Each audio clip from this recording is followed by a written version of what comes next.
bathukhumala umntungwa umbulazi umzilikazi kamashobane wena wadla umuntu wamyenga ngendaba udonda intombi ngesizulu.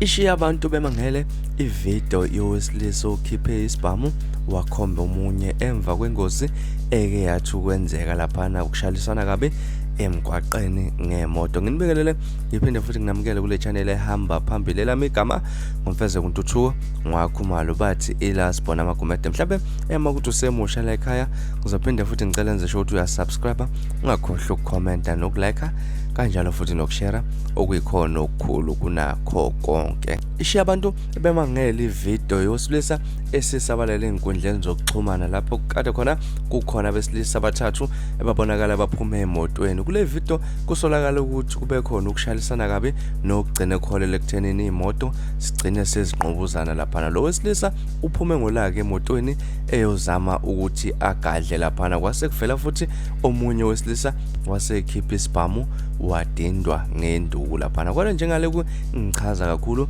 angikudedelele iVido uzibonele ukuthi kwenzakaleni. Hayibo Jesus.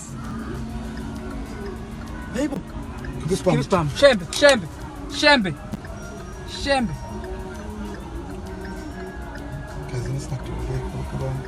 Jesus.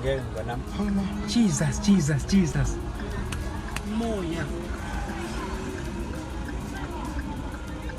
Uba usheshe omunye laphana. Bazomdubula basile. Yona bafesi emgaqeni ku dangerous kanjani? Ngaza kwethu engethemba laphana uyibonile iVido. Ngakuthini mhlawumbe wona okwakho ukuphawula ngalolu daba mhlawumbe besikhona isidingo sokuthi mhlawumbe baze baphume emotweni banqobuzisane laphana bashayane ngezandla laphana okanye mhlawumbe bekumele kudedelwe ingalo yomthetho kube yona ebamba lolu daba lolu. Mhlawumbe ngifuna ukuzwa kuwe mina ukuthi kuthini okwakho ukuphawula ngalolu daba. Sihlangana laphana ku comment section ungitshele kabanzi ukuthi wena ubona ukuthi bekumele kwenzeke yini lokhu. Ngaza kwethu izona indaba ezihamba phambili ngingakhohlwa ukusubscribe nokulike nokushare okuyikhono okukhulu kunakho konke. Bese ngilandela ku Facebook @radionkezo. Nibe nosuku lumtandi ngithanda kakhulu.